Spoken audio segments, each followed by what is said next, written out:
All right. Hello and welcome to another edition of Phishing for Answers. Today, I have the pleasure of speaking with Javed Ikbal, the CISO of Bright Horizons. Just impressive resume. You've been at this for quite a while. Javed, maybe if you could introduce yourself, tell us a thing or two about you. Great to be here, and thanks for inviting me. So I was born and grew up in a country called Bangladesh. It's in South Asia. I came to the United States in 1992 for grad school, often the immigrant story. And I worked for a few years for a company that sold computers. And I was one of those kids who took apart clocks and radios to see me how too. they I can't work. tell you how many I broke growing up. Yeah, exactly. Where's that little man inside that radio who keeps talking? So take it apart to find that guy. So I like tinkering, and that led me to computers. I came here, I became a system administrator for a company, and so I sort of moved east from Midwest where I was going to school. And one day, totally out of the blue, I got a call from a recruiter. This is 1998, saying we are looking for a security person. Well, they're looking for more than one, but they reached me and I said, I am a Unix sysadmin. I do security, but it was not in my title. And she said, yeah, we know we cannot find anyone with security in their title. And back in 1998, I doubt you could. the word cyber hadn't been used in a information security context at that point at all. That was a completely new thing. So anytime now I hear people use simply the word cyber, nothing else added to it when talking about information security, and that always makes me chuckle. So this was a large mutual fund company. They are privately owned, and they were really forward thinking because they are privately owned, not beholden to Wall Street or the shareholders. They could spend a ton of money on IT and security, especially when the economy went bad. They spent even more money. That was a very interesting lesson that yeah, that's not common, not at all. It's not common, but they figured that's the time where they can squeeze the vendors the most, right? No one is buying. So if they go in and say, hey, we want to place large orders, give us really big discounts, that worked. So that's where I really like it. Yeah. That's where I really learned about security. So even in my team, I have people from that company that I hire. And I rose to the rank of director of information security at that company. And then another company from the Boston area called me. Very small fintech company, saying we have a CISO opening, first CISO. Are you interested? And I said, sure. So I went from this 30,000 person company where everything is very structured to this 150 person company where people refuse to sign the acceptable use policy, people who don't want to do the right thing. And I am the army of one. I have the CISO title, but no staff, nothing. And it basically felt like, how when a bone gets broken and sets the wrong way, the doctors or surgeons have to break it again to set it straight. So that company's culture got set the wrong way. And it's a startup that's profitable from day one because this was a spin-off from two large financial services companies. So it was you cannot put them in like the typical startup bucket because they were profitable. I could get some resources. They were also regulated, which is a very, very big hammer to have. Because if it's a SEC regulated entity, there are certain things that are completely black and white. There's no argument about those. So I could use those, but it was also a lesson in catching more flies with honey than vinegar. So like, okay, you do not want to sign this acceptable use policy. Can you tell me why you think this infringes on your freedom? The implicit part about that conversation is then the company also has the freedom to let you go, because we cannot have a situation where someone says, I never signed this policy, so I am free to do whatever I want. So, culture change is one of those topics that just comes up all the time in cybersecurity. But I rarely see it. I do see it from time to time. And, I wish it was more of the commonplace, but too often cultures are not security centric at organizations. And so, I think that must have been an amazing experience. What would have been like your top takeaways from, dealing with the company that had to have their bone reset, for lack of a better example? So a few things, but I see I am sitting in a rainbow glare. So let me just move my laptop a bit. Okay, that was very interesting. I'm sure my kids will love seeing that photo. So it is one of those things where it's a fintech company. The CEO would not wear his badge because his point was the guard knows me and I can just go in. And he'll only take out his badge to swipe at the door, and then it went back to his wallet. Not to speak ill of a former employer, but he also at one point said that, oh, computers are not our main business. We settle trades and we do trade related activities. So I told him, what are you talking about? If the computers are down, do you think you can do these trades with pen and pencil?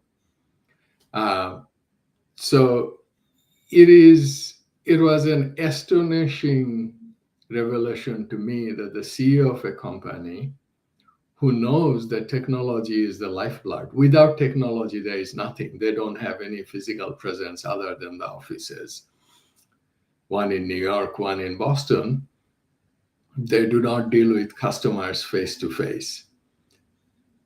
How are they going to transact business? So these are the badges, of course, a security issue. But the fact that computers are not important, we do not need to invest on DR, and we do not need to wear badges to set an example, very important. And I think some of that apathy almost, or ignorance, sort of flowed down. That's why like people thought I am a star developer and I do not want to be bothered with signing a policy.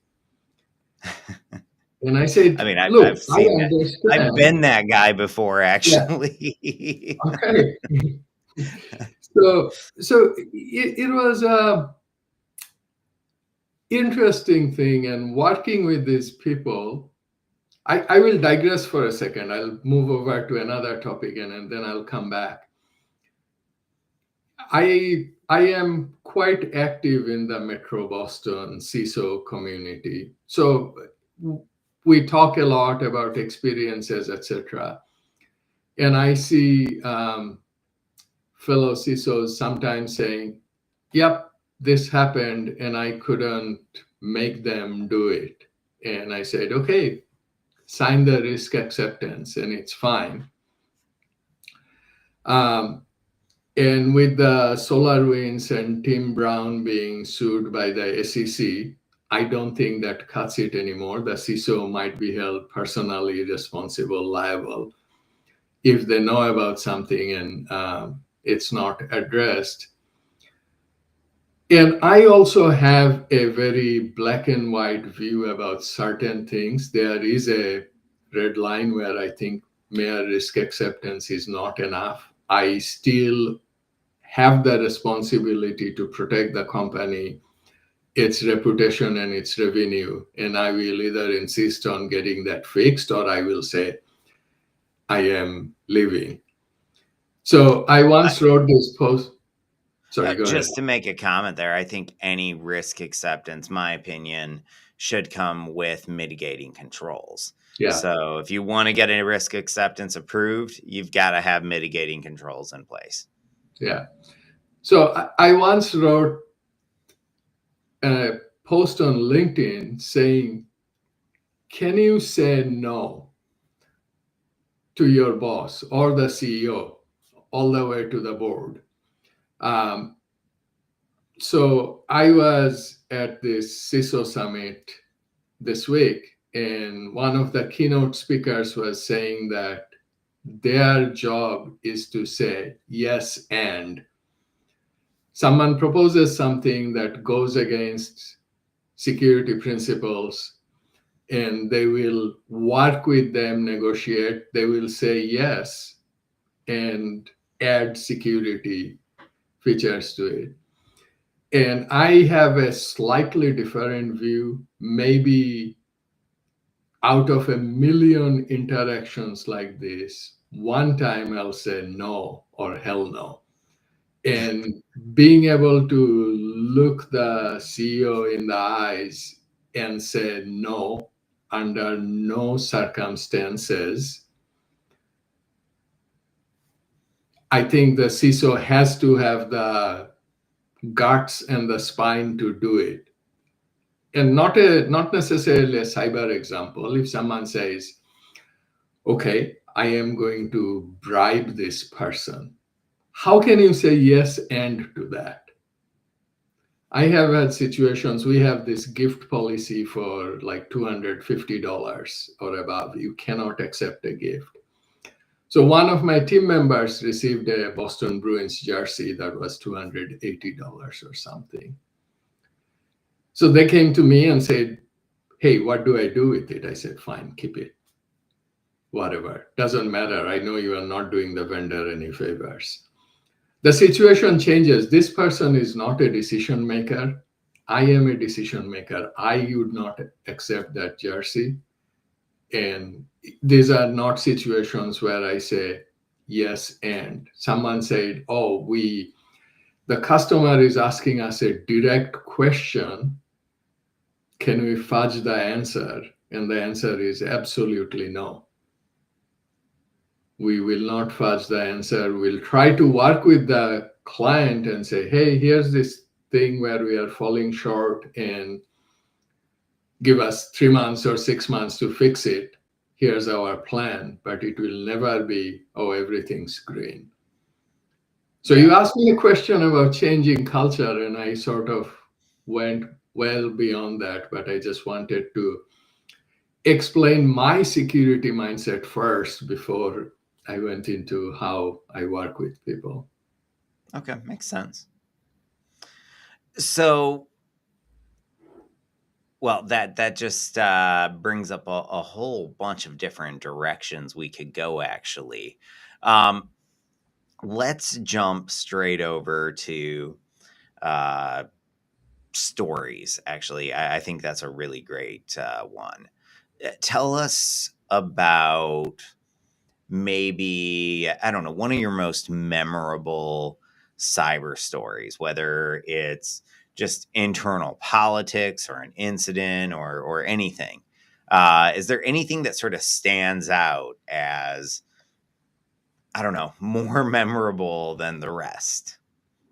Well, there are a couple. I'll start with how I got recruited to this Boston-based company. So the company was Fidelity Investments. And after I joined, I heard this story. So remember, this is 1998. The internet is still sort of new. And for most of the people, it's America Online and CompuServe. And internet is outside universities. Internet means dial-up internet, still modems. So Fidelity is thinking of going on the internet, have some sort of online portal where people can, at a minimum, look up their balances, if not transact stock trades or manage their mutual fund savings. So Fidelity's external auditor at that time wrote a report saying, hey, before you go on the big bad internet, these are the things that you need to do to stay secure.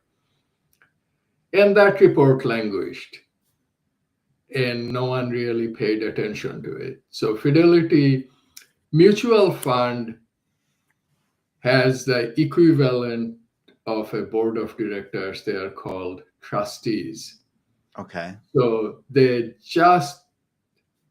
a new trustee had just joined, and this trustee was uniquely positioned to understand this report. So he saw that the findings, because this external audit firm actually said, you guys have these gaps that need to be fixed. So this trustee saw this and he said, until you guys fix this, I do not feel comfortable that you should be on the internet. And he went directly to the chairman because he's a trustee for the fund. So this gentleman was Robert Gates, just retired as the director of the CIA.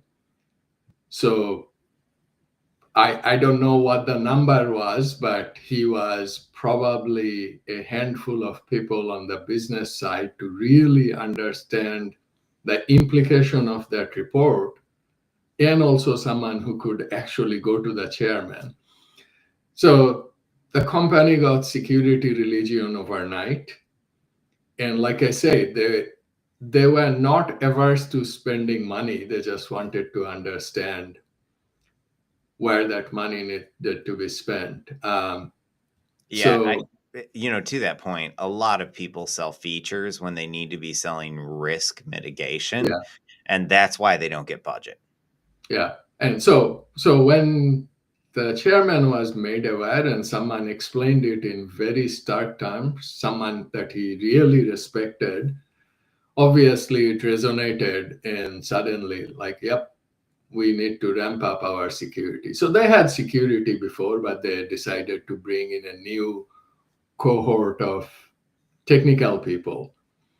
And I was fortunate enough to be recruited as part of that class. And here I am. So this was one of my interesting life stories, but there are others as well. Well, I love stories. Any good phishing stories? Couple. Let me see if I can string them together in a sequence. So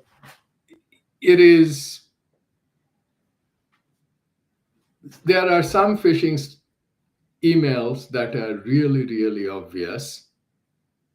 Bad grammar, terrible spelling, the email address completely stands out as absolutely not related.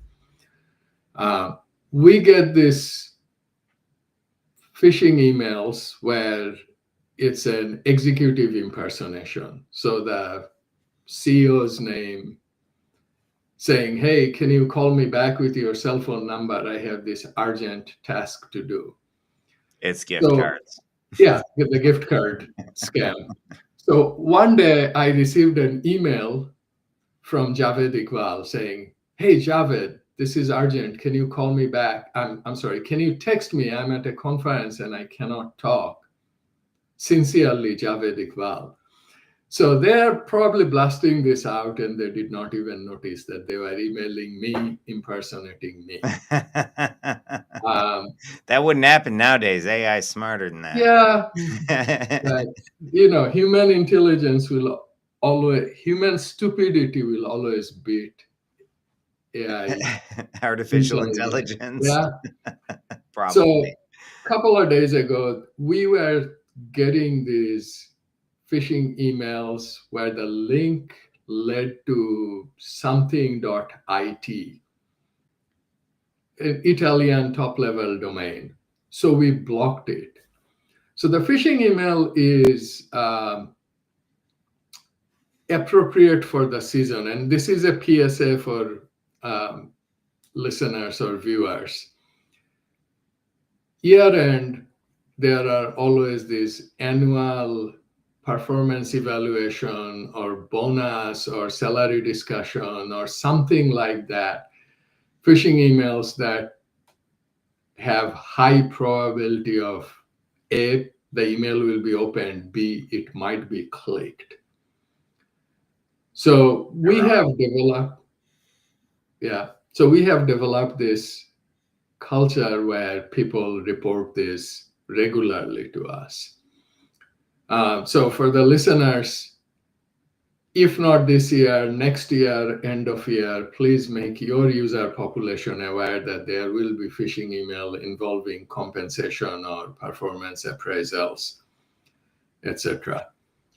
So that actually So leads. Oh, go ahead. Did you have another part? I'll just make one point. So when these emails came in, the first reports came in, we caught them, we blocked the URL. And then there were a few requests to the help desk saying, hey, I am trying to get to my performance appraisal link, but it is being blocked. Can you open it up? So let me see if I can get out of the glare again.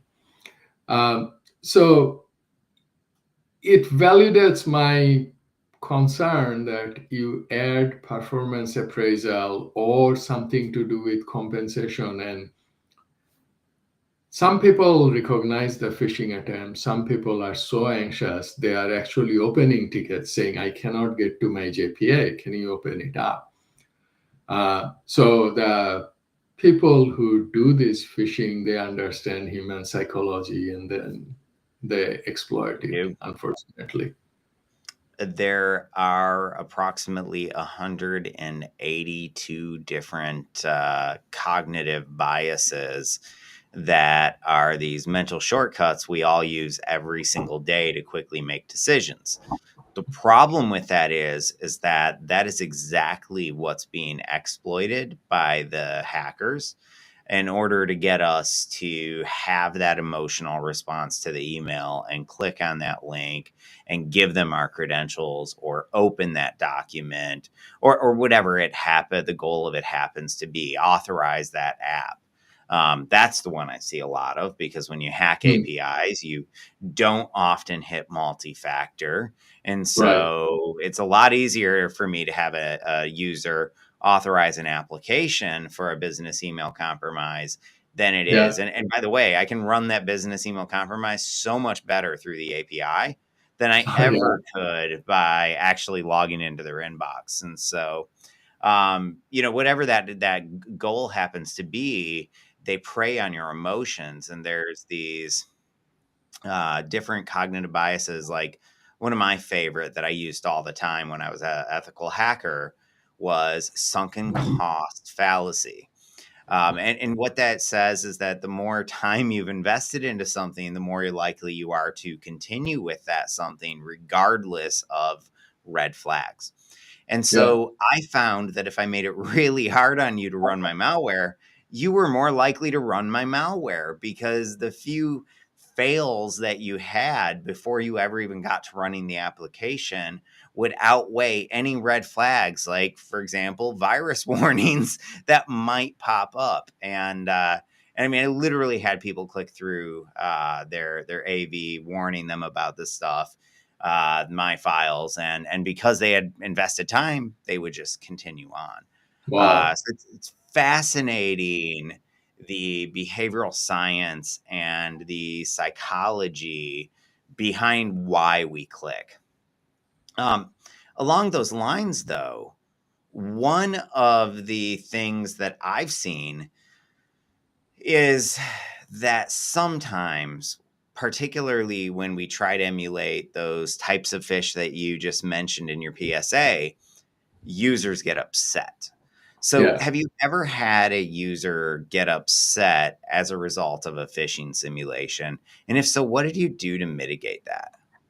So, not part of phishing simulation, but we have seen this very interesting behavior. And I think there is a master's thesis at a minimum in this, maybe a PhD thesis for someone, that the psychology of users when security incidents happen.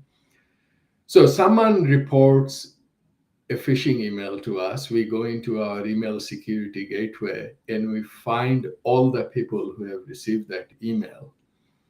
Yeah. And we'd ask people, did you click that link? And if you click that link, did you actually enter your user ID password on the resulting page? And people will tell us that no, I did not click the link. Or people used to tell us. Um, and we'd go into our web gateway and we'd see that they have actually visited the link.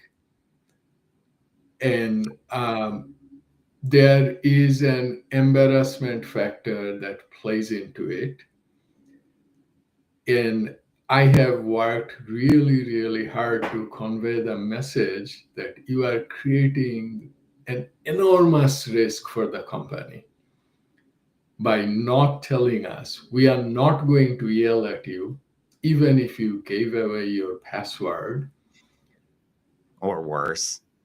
or worse, we'll work with you. There is no shame involved. Versus, if you don't tell me, I am going to do the same thing regardless. If I see you click the link, I am going to reset your password. You are going to be locked out. You will not be able to do your job. You will be on hold with the help desk trying to get this sorted out because it's not my job to reset the password. I cannot do that myself. You will have to talk to the help desk and it will waste time for you. It's so much better if you tell me if you did that. So, phishing simulation and actual phishing attempts, it took time and it took work, but we have established the reputation that we deal with compassion and understanding. We never ever give the impression that you did something dumb, right? And it took years. I'd say it took us about 18 months to get to that point. But we have turned that around. So, one of the things that I do is if someone reports a phishing incident or we find out it's one of those things, we tell them that, hey, can you do me a favor? Can you tell your colleagues what happened? And that information security and the help desk worked with you. And this may not translate equally well to all workplaces, but I have to give you a little bit of context about Bright Horizons.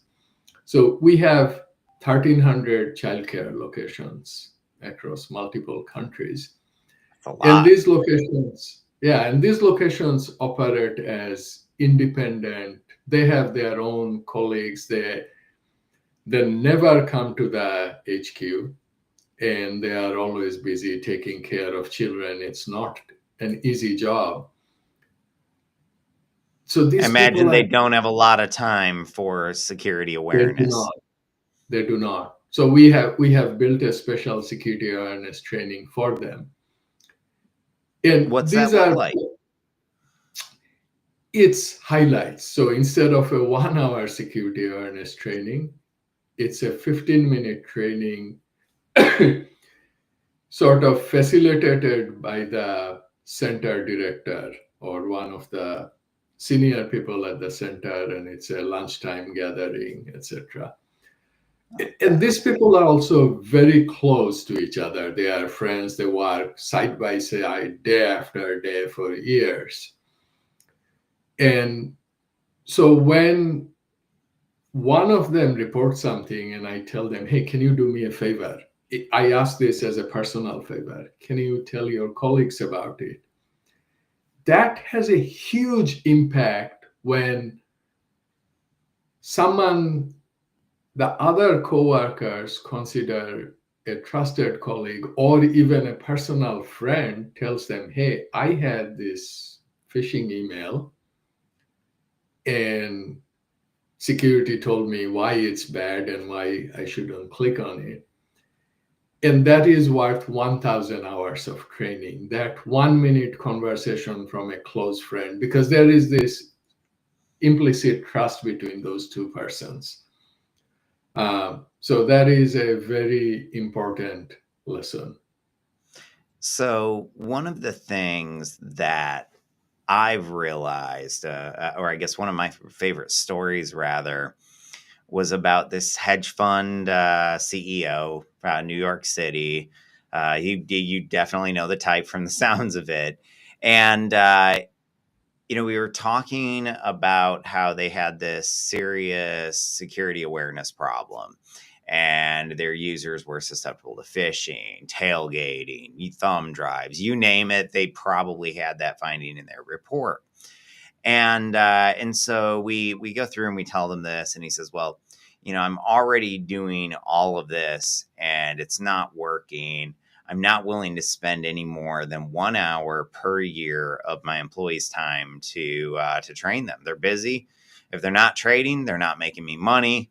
And basically, listen, that's all you get. And so my initial reaction is, this guy's out of touch. He doesn't have a clue what it takes to truly change culture and cybersecurity. But then as I thought about it more, I realized that 1 hour was actually quite a bit if you broke it down into 60-second chunks. Yep. You could be in front of that user literally every single week of the year and not even eat up that full hour. I'm like, man, well, what if we went to 30-second chunks? Well, now we can be in front of the user 2 times every week, every year, and not even eat up an hour. And so that's actually a part of what inspired me, not at the initial time, but later on in my career, to found Fish Firewall, was that, I realized you can do a lot more with the time that we're given than what we're currently doing in most cases. And so, shortening that training and just making it as tailored to that individual as possible has, to me, really proven to be very, very effective. So I like some of what you're doing there, and particularly, like, if they're a tight knit group, I doubt tailgating is a big concern. Whereas, they may need to learn about thumb drives, and the dangers of putting your data on them, or even just picking one up from the parking lot. So, very interesting. I love to talk about AI a little bit. Um, it brings a lot of new threats. But one of the things that I've been uniquely interested in is what CISOs and CIOs are concerned about from an awareness perspective as it pertains to AI. What are you either planning to, or maybe already even training your users about with AI?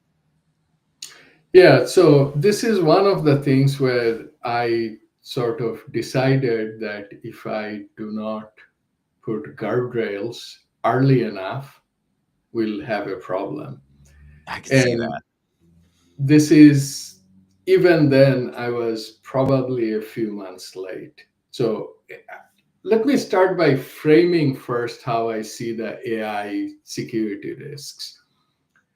So there are the imposters, deepfakes, etc. AI is a DLP problem. There's the Big one. yeah. So there's the traditional confidentiality, availability, integrity problems, plus newer problems like biases and Hmm. privacy, how AI would do that. So I almost like, just to give a context, for the longest time, I drove a stick shift because I thought, automatics cannot just match the performance. But then after driving in Boston traffic for a few years, I gave in.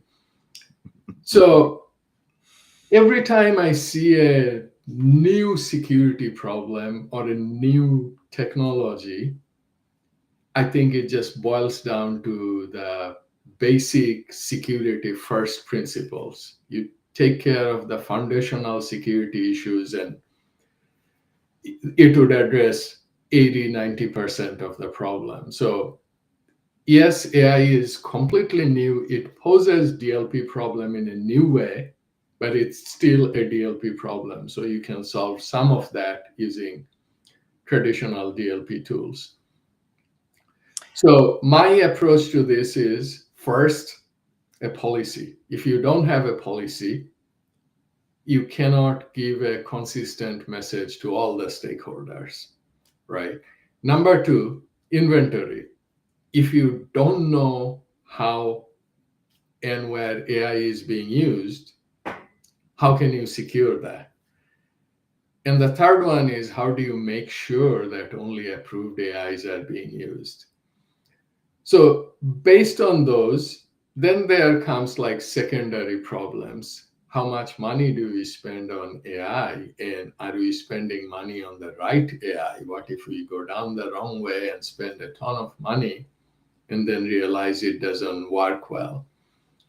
So we needed a governance group, not just to set the policy and decide how things will be done, but also to sort of act as gates to approve projects. So it's a cross-functional group: security, privacy, legal, IT, business. Everyone is involved, and it's almost like a architecture group, that high level, that approves. We settled on Azure AI and GCP/Gemini for one project only, with specific guarantees that our data will not be used to train the broader model. Our data will remain in our walled garden, and it will be ephemeral. Um, Bright Horizons has the top 10 US banks as our clients, most of Wall Street and all the large insurance companies as our clients. This is relevant because all of these companies have been fined for biases in their algorithms, not necessarily AI, but even before AI became mainstream, how they set insurance rates or interest rate for mortgages based on some factors that were found to be biased. So these clients are extremely, extremely sensitive. So even though we are not doing anything regulated, they do not want to be tainted that one of their vendors did something that introduced bias and get slammed by their regulators for it. I mean, it makes sense. Yeah, absolutely. So we took that very seriously, and we translated that to our AI posture. So we said we will not do any automated decision making. There will be a human in the loop. Uh, there will be a conscious design to ensure that those data are not used to train even our AI. Forget Azure's AI. If we write something, our own LLM will not use client data to train it. So some guiding principles just to do things right. The other things we did is like we blocked all unapproved AI. So we use our secure web gateway to block the categories. We use Microsoft Copilot as our approved Gen AI chat system. So Microsoft allows a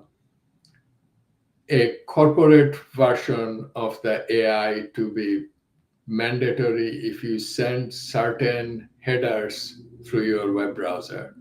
So using our secure gateway, we block ChatGPT, Gemini, etc. And when the block message says go to Copilot, when people do that, we send that header which ensures that this is bound within our tenant. So it's a corporate environment with our own safeguards. After 30 questions, it erases everything. People are unhappy. They said, hey, I did all that work and I needed that question that I asked yesterday. And I'm sorry, this is ephemeral. This will go away. And if you want something critical, save that question in a Word document that you can refer back to later. That makes perfect sense. One of the things that I've been seeing a lot of, I haven't heard any stories about it yet, but I know it's only a matter of time, are all of these companies creating their own internal LLMs. I like what you said about we're not even going to use our data to train it, because that's what I see as them pouring their data into these LLMs. And yet we still don't have a good way of enforcing role based access. And so, to me, one of the things I see as a big threat is that junior level employee that now has access to board level data that they shouldn't because we pump too much data into our AI. So I think it's only a matter of time before we see some of those types of things coming out. Well, hey, I really appreciate it. We are at or almost at time here. Before we go, though, I always like to ask my guests to give, throughout your career, you've had countless just experiences and opportunities. And so, what are the top 3 lessons that you've learned throughout your career that to any aspiring CISO or even just a new CISO, that you think would really help them along the way?